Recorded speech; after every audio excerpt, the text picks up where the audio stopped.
এরম করে হাঁটছিস কেন? ওই দে পড়ে যাওয়ার ভয় কিরম করে।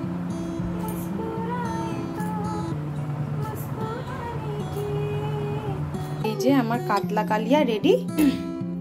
আজকে রাত্রিবেলায় রান্না করব ভেটকি মাছ। তোমরা ভালো ইভানকে দেখেছো, তোমরা কি নটি ইভান? এখন পাপার ডাইপার ব্যাগটা গোছাচ্ছি, তো সেই জন্য নিয়ে নেবো দুটো ডাইপার।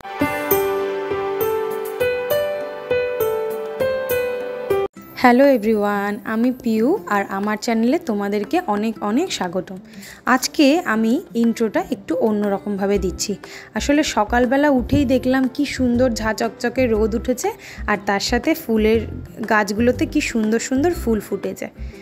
যাই হোক, ওগুলো দেখে ভিডিও করলাম, একটু করে নিয়ে এসে রান্নাঘরে ঢুকলাম। রান্নাঘরে এসে দেখি কর্তামশাই মাছগুলো আগে থেকেই ভিজিয়ে রেখে দিয়েছে। তো মাছ রান্না করব বলে মাছগুলোকে জল ঝরিয়ে নিয়ে নুন হলুদ মাখিয়ে তারপরে রেখে দিলাম। এই দিকে বসিয়ে দিলাম ভাত। তারপরে ভাতটা বসানোর পর তারপর আমি সকালবেলার ব্রেকফাস্টটা একটু বানিয়ে নিলাম। আজকের ব্রেকফাস্টে তেমন কিছু ছিল না, শুধু হচ্ছে চিড়ে দই, যেহেতু গরম পড়ে গেছে, চিড়ে দই কলা এইসব খাবার, আর তার সাথে নিয়ে নিয়েছিলাম একটু তরমুজ। তরমুজটা ফ্রিজে দুদিন ধরে রাখা ছিল।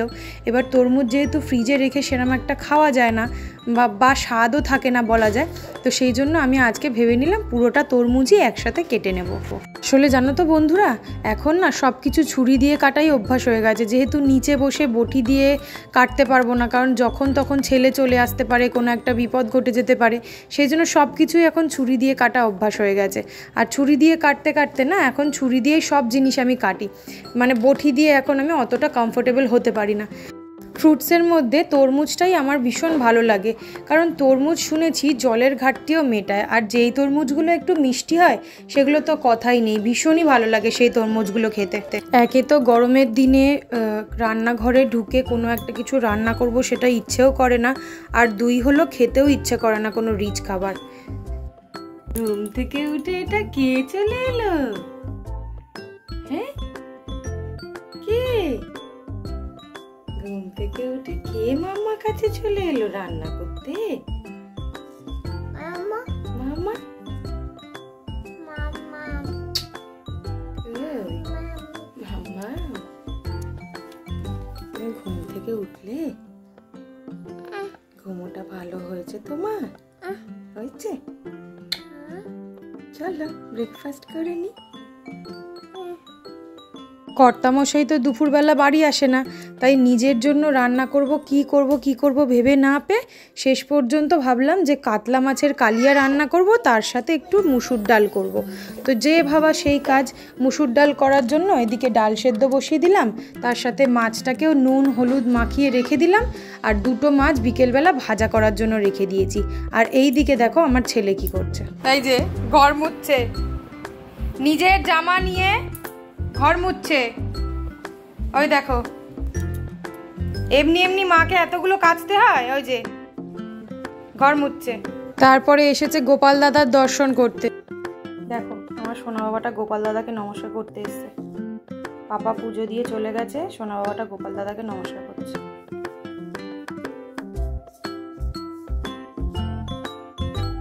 এইদিকে এখন একে একে মাছ ভাজা চলছে।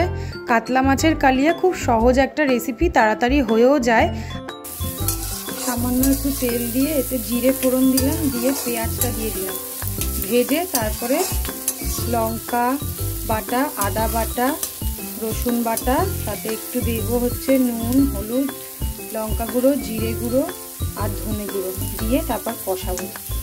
জানো তো কাতলা মাছের কালিয়াতে না আমি টমেটো সস অ্যাড করেছি, কারণ টমেটোর থেকেও টমেটো সস অ্যাড করলে না অন্য তেল ছাড়বে। একটু ভালো করে কষিয়ে নেব, তারপর মাছগুলো ছেড়ে তাতে একটু সামান্য জল দিয়ে দেবো। তারগুলো ছেড়ে দিয়েছি, একটু গামাখা হলে তারপর নামিয়ে নেব। এই যে আমার কাতলা কালিয়া রেডি। এই যে ঘরে এসেছি, ঘরের এই অবস্থা, এই যে উফ আর পারছি না। কালকে কর্তামশাই চিংড়ি মাছ এনেছে। আমাদের না চিংড়ি মাছ সবসময় ফ্রিজে থাকে, কারণ চিংড়ি মাছ দিয়ে তরকারি আমাদের মাঝে মাঝেই হয়।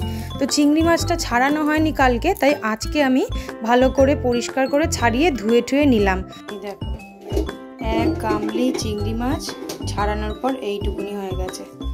আর চিংড়ি মাছের খোসাগুলো জানো কোথায় যাবে এখন, সেগুলো খাওয়ারও আমার কাছে লোক আছে। ইভানের বাবা না ভীষণ অ্যানিম্যাল লাভার, আর সেটা দেখে আমার ছেলেও ওইগুলো করে, মানে কুকুরকে বিস্কিট দিতে যাওয়া, বিড়ালকে দুধ খেতে দিতে যাওয়া, মাছের কাঁটা দিতে যাওয়া। তো আজ যদি আমি এইগুলো ফেলে দিই আর বিড়ালকে না দিই তাহলে ও আমাকে এসে মুখ করবে। আমার বিড়ালে ভয় লাগে, ভাবি কি যে যদি হাতের মধ্যে আঁচড় দিয়ে দেয়, কিন্তু তার সত্ত্বেও ওই বকা খাওয়ার জন্য আমাকে সেই কাঁটাগুলো বিড়ালকে দিতে যেতে হয়।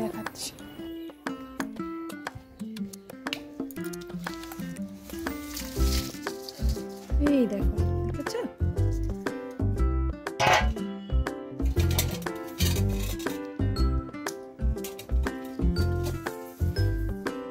এই যে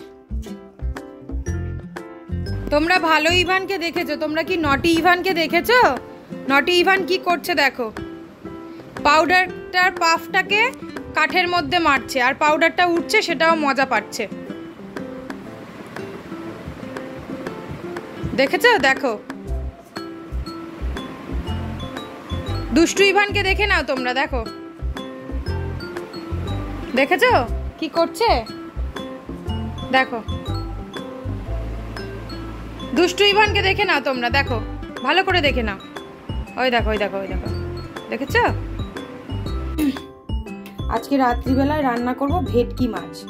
ভেটকি মাছ রান্না করার জন্য এইগুলো সব জল ঝরিয়ে নেব এখন, আর নুন হলুদ মাখিয়ে এখন রেখে দেবো ফ্রিজে নরমালে। বিকেলবেলায় যাব হচ্ছে শপিং করতে, শপিং করে এসে তারপরে রান্না করব। আসলে আমার রান্না করাটা টোটালি নির্ভর করে যে ইভানকে ধরার কেউ আছে বা ইভান ব্যস্ত থাকবে, ততক্ষণে আমি রান্নাটা করে নিতে পারি। কারণ ইভান যদি রান্নাঘরে চলে আসে, অনেক সময়ই আসে ইভান রান্নাঘরে, আমার তখন ভয় লাগে যে গরম জিনিসপত্র আছে, কোনটা কি হাত দিয়ে দেবে। হ্যাঁ, সেই জন্য আমি কি করি, যখন ইভানের বাবা রাত্রিবেলায় বাড়ি চলে আসে কাজ থেকে, আমি চেষ্টা করি তখন রান্না করে রেখে দিতে। পয়লা বৈশাখ তো চলেই এলো, আর এখন যদি জামা কাপড় না কিনি আর কবে কিনবো। তাই আজকে একটু ইচ্ছে আছে ইভানের বাবা আসলে তারপরে ইভানের বাবাকে নিয়ে একটু শপিং করতে যাব। তারপর ইভানকে নিয়ে কিছুদিন মাঠে গেলাম, পার্কে গেলাম, একটু বাইরে ঘুরতে গেলাম। আসলে এত গরম পড়ে গেছে, এখন ইচ্ছেও করে না জামা কাপড় পরে আবার বেরিয়ে এতটা রাস্তা হেঁটে হেঁটে যেতে। এই কদিন নিয়ে বেরোনো হয়নি বলে তাই ভাবলাম যে আজকে যদি ইভানকে নিয়ে একটু বাইরে যাওয়া যায়, দেখা যাক বিকেলবেলায় কি হয়। গরম পড়ে গেছে বাবা, মাম্মাম স্নান করিয়ে দাও, আমি টাওয়াল নিয়ে দাঁড়িয়ে আছি, প্রচুর গরম পড়ে গেছে, আর পারছি না। চলো, যাবে তো? চললেন উনি স্নান করতে। তো বন্ধুরা, আজকে সকাল থেকে তোমাদের সাথে কোনো কথা সরাসরি এসে কথা বলতে পারিনি, ভয়েস ওভার দিয়েছি যা দিয়েছি। তো এখন বাজে হচ্ছে 1:30। এই যে আমি লাঞ্চ করব, ইভানকে লাঞ্চ করাবো। তো সকাল থেকে আজকে তোমাদের সাথে কথা বলতে পারিনি, কারণ ইভান ঘুমাচ্ছিল আর আমি তাড়াতাড়ি কাজগুলো কতক্ষণে শেষ করব সেই হিসাবেই আর আমি কাজগুলো করছিলাম। তো যতক্ষণ তোমাদের সাথে সরাসরি ইন্টারাকশানটা না হয় সত্যিই ভালো লাগে না। ব্লগ করতে করতে এখন এটা একটা অভ্যেস তৈরি হয়ে গেছে। যাই হোক, তো প্রথমে যেটা বলি সেটা এখন বলছি। সবাই কেমন আছো? আশা করি সবাই খুব ভালো আছো। আমিও খুব ভালো থাকার চেষ্টা করছি। যা মানে এখন প্রথমেই শুরুতেই এত গরম পড়ে গেছে, পরে জানি না কি হবে। তো সবাই ভালো থাকার চেষ্টা করো, সবাই নিজেদেরকে কেয়ার করো এবং যতটা ভালো থাকা যায় ততটা ভালো থাকার চেষ্টা করো। এখন আর কাউকে প্রয়োজন নেই, ও নিজের পার্সেল নিজেই খুলে নিচ্ছে। মেঝেতে শুয়ে টেনে টুনে বার করে তাকে বার করতে পারছে না, চেষ্টা করে যাচ্ছে তাও। বলো তো তোমার ডাইপার।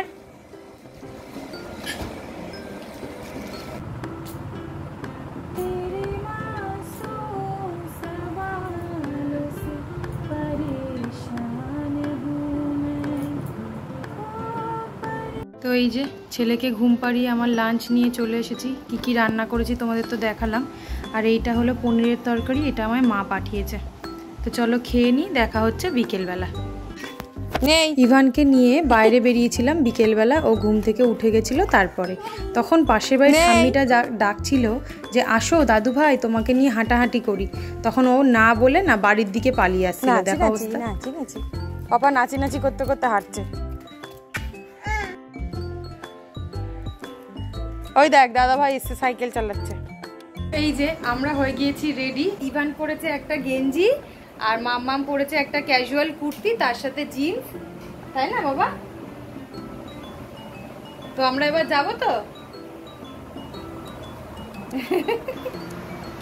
চলো চলো, কোথায় যাবো আমরা? বলো গুরু গুরু। আমাদের এইখানে যে শপিং মলটা তৈরি হয়েছে ম্যাক্স নামে, সেই শপিং মলটাতেই আমরা গিয়েছিলাম। এটা হচ্ছে চৌরাস্তার আরেকটু যেতে হয়, চৌরাস্তা দিয়ে আরেকটু যেতে হয়।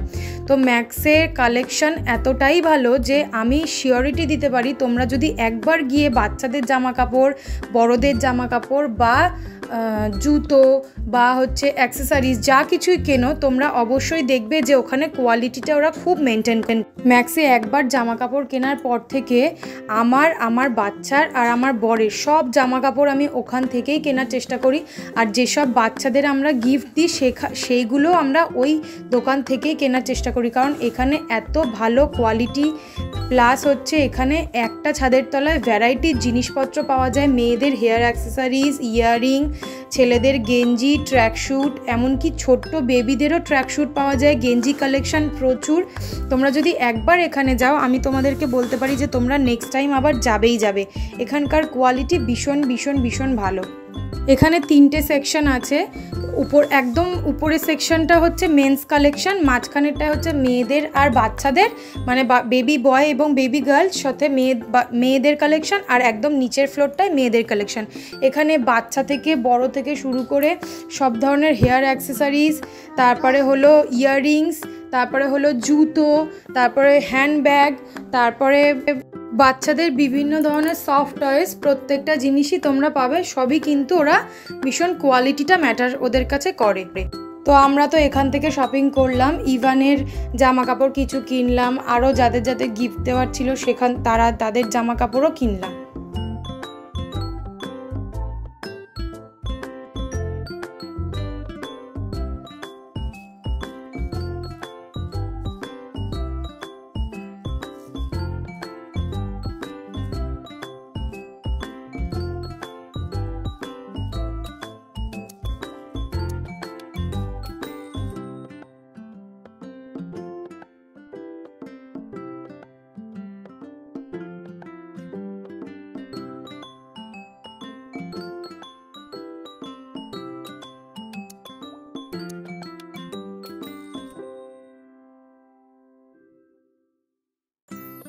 পছন্দ?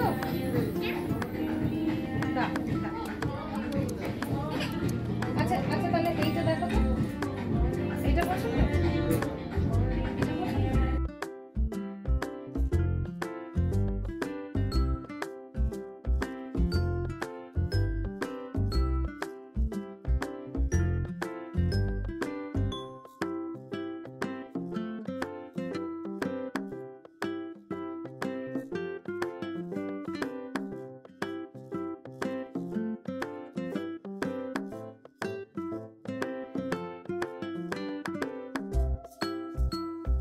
এই যে শপিং করে এখন চলে এসেছি মা বাপির কাছে একটু দেখা করতে। যেহেতু রবিবার দিন আসতে পারিনি, তাই জন্য আজকে এসেছি একটু দেখাতে। এখানেই ডিনার করব, আজকে আর রান্নাবান্না কিছু করব না। তো বাড়িতে গিয়ে ছেলেকে খাওয়াবো। তো যাই হোক, আজকের ব্লগটা আমি এখানেই শেষ করছি। আশা করছি তোমাদের ব্লগটা ভালো লাগবে। ভালো লাগলে অবশ্যই like, comment, share and subscribe করতে ভুলো না আমার চ্যানেলটা। আর সবসময় আমার পাশে থেকেও আমাকে সাপোর্ট করো। ধন্যবাদ। শুভরাত্রি।